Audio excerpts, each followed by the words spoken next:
Bonjour à tous, c'est Benoît.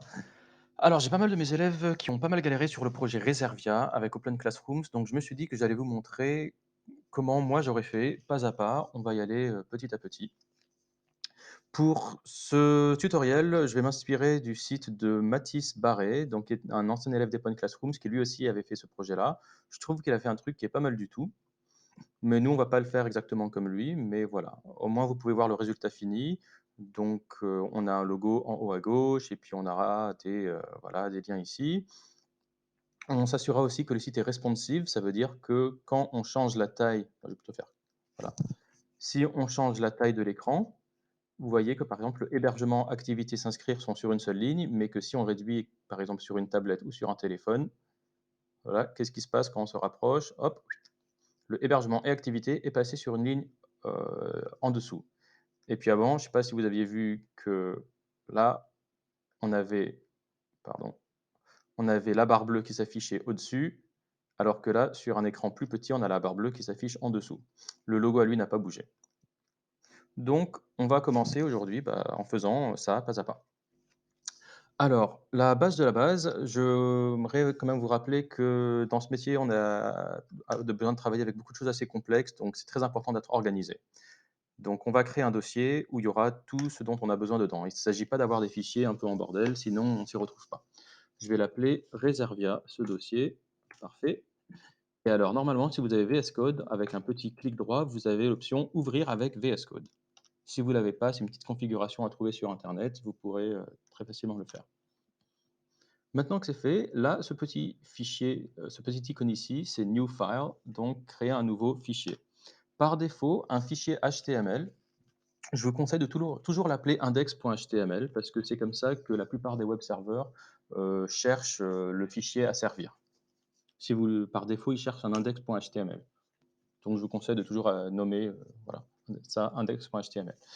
VS Code est super sympa. Ça vient avec un petit plugin qui s'appelle Emmet, E2MET, qui va vous aider à taper du texte et du code très très vite. Donc, par exemple, pour taper toute une balise HTML, pardon, pour taper tout un squelette HTML, vous n'avez pas besoin de vous prendre la tête, vous avez juste besoin de faire un point d'exclamation et automatiquement, vous avez vu que là, j'ai Emmet qui me propose tout un squelette ici. Le petit carré noir ici, ça veut dire Emmet. Donc, je vais juste appuyer sur Tab et parfait, j'ai mon squelette HTML. Je vais appuyer encore une ou deux fois sur Tab pour arriver jusqu'au titre et on va l'appeler Reservia.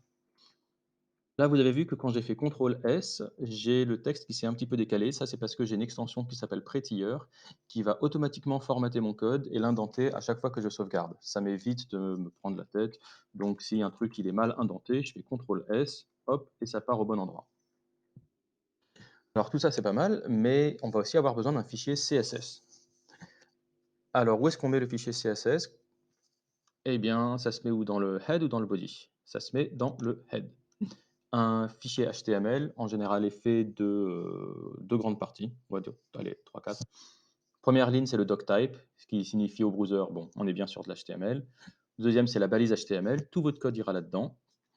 Et ensuite, comme un corps humain, ça commence avec un head, une tête, et ensuite ça finit avec un body.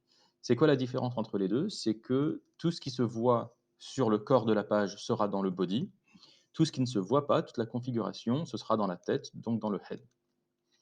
Donc le lien vers un fichier CSS, ça ne se voit pas sur la page, ça va donc être dans le head. Donc là, ici, en dessous du titre, je vais taper link, L-I-N-K, et Emmet est super sympa, il va me proposer link de .css, je vais choisir celui-là, Enter, et automatiquement, il m'a créé un lien vers un fichier. Alors par contre, attention, ce fichier n'existe pas encore.